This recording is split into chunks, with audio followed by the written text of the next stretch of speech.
asambleísta Tito Nilton Mendoza.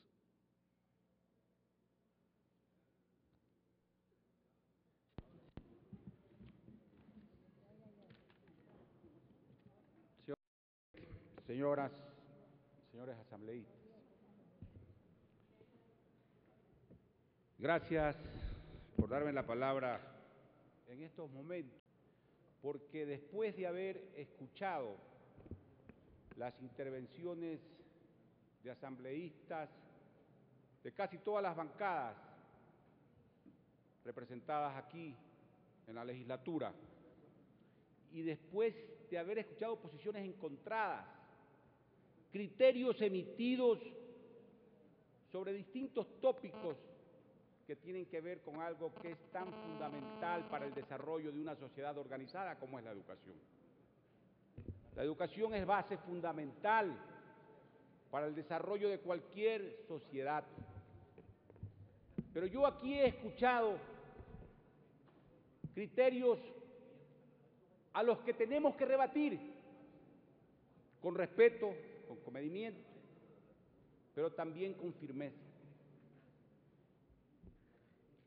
Yo he sentido la labor educativa en carne propia. Mi madre se jubiló hace, creo, menos de 2 años como rectora de un colegio fiscal en Puerto Viejo, Manabí. Y ella ejerció la docencia 46 años. Percibe ahora una jubilación y creo que recibió algún fondo de esos que ahora se establecen en alguna disposición transitoria que fue emitida entonces por un decreto ejecutivo cumpliendo un mandato constitucional, que fue una lucha que tuvimos los asambleístas constituyentes en Montecristi. Y recuerden, señores asambleístas, que para votar esa disposición transitoria hubo disidencia en la bancada legislativa oficialista de la constituyente en ese entonces para lograr incorporar esa disposición transitoria. Y nosotros, quienes estábamos en la oposición, allá entonces y acá ahora, votamos, por supuesto, por esa disposición transitoria. Y fue un logro del magisterio o de los maestros. Pero aquí se han dicho muchas cosas. Escuchaba al asambleísta Bustamante, y con todo respeto le digo que discrepo, decir que la lucha de los maestros ha sido infructuosa o no ha dado los resultados que debía haber tenido. Yo le digo que no es así.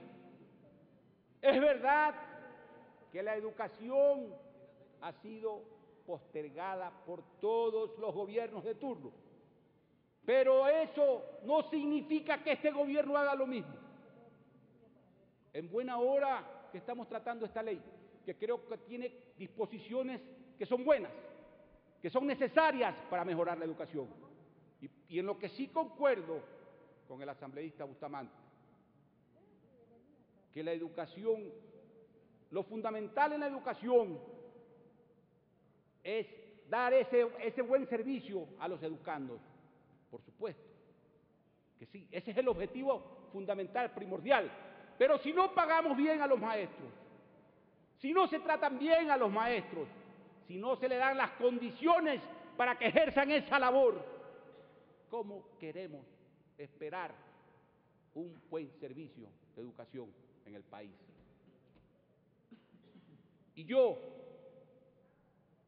que nunca he sido de la ideología de izquierda, que me considero un hombre de ideología netamente liberal, porque creo en las libertades, digo que si en realidad no hubiera existido la UNE y no hubieran existido esos dirigentes que muchas veces se equivocan en su proceder, pero que persiguen un fin que es loable, los maestros fueran menos que la cenicienta de los empleados públicos del Ecuador. Y eso no puede ser, señores asambleístas. Por eso discrepo con criterios emitidos acá. Y cuando yo he visto cómo un maestro, porque mi madre fue maestra, mi padre también fue maestro, a pesar que era abogado de profesión, cuando yo he visto cómo los maestros se desenvuelven con salarios míseros,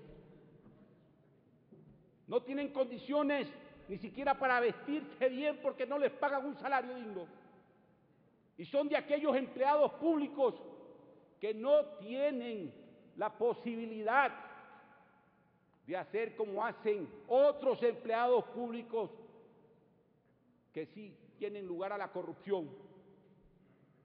Veía con mucha atención el video presentado por el asambleísta Pinargote y en verdad esa es la realidad del maestro.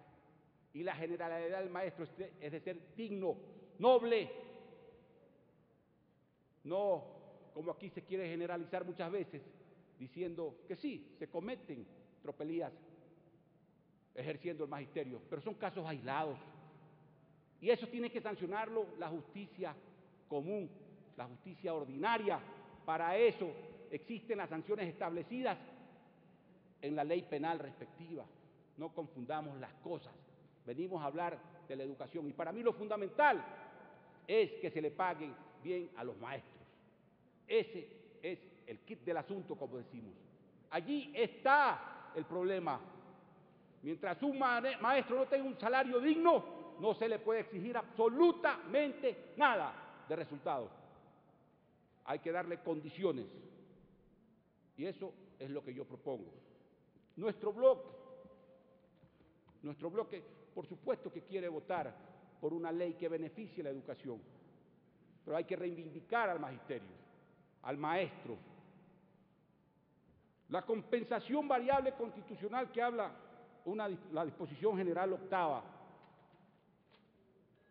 tiene que ser establecida de tal manera que cumpla con la disposición constitucional que creo que está en la disposición transitoria 21ª de la Constitución. Y ojo, esa disposición constitucional está vigente desde que se puso en vigencia la Constitución, valga la redundancia. Entonces, 20 de octubre del 2008, desde entonces, a los maestros que se jubilaron desde entonces, hay que pagarles esta compensación que se establece en esta ley, porque esta ley tiene que recoger lo que dispone el mandato constitucional. Y a esos maestros que se jubilaron desde entonces hasta la vigencia de esta ley y no se les ha pagado lo que dice esta ley y lo que dice la propia Constitución, y se le ha quitado un derecho constitucional, hay que compensarlos y hay que pagarles lo que dice la Constitución. Y voy más allá, pero esa es la constitucionalidad y la legalidad de un procedimiento que tendrá que ejercerlo y autorizarlo el gobierno. De no hacerlo así, cualquier maestro que se hubiere jubilado desde entonces hasta la vigencia de esta ley y no hubiera sido compensado, como dice la Constitución, en concordancia así con esta ley, tendrá todo el derecho de demandar al Estado para reclamar un derecho que le asiste constitucionalmente. Pero yo quiero ir más allá del derecho y llegar a la justicia. ¿Qué pasa? Estamos siendo justos. Yo pregunto, ¿y qué va a pasar? ¿Y qué pasa con todos esos maestros jubilados? Y eso lo hablaba con César Rodríguez. Con esos maestros que se jubilaron antes del 2008, de la vigencia de la Constitución, y que no recibieron nada, y que reciben miserables pensiones jubilares, porque ese es otro problema del Estado ecuatoriano, la seguridad social. ¿Qué va a pasar con esos maestros que no recibieron nada? Absolutamente nada. Estamos haciendo justicia. Debería hacerse un censo y en eso debió haberse preocupado esta comisión que redactó este informe, de establecer cuántos maestros jubilados vivos hay en el Ecuador que no recibieron compensación alguna y supuestamente no recibirán compensación alguna porque se jubilaron antes de la vigencia de la Constitución. Estamos haciendo justicia con ellos.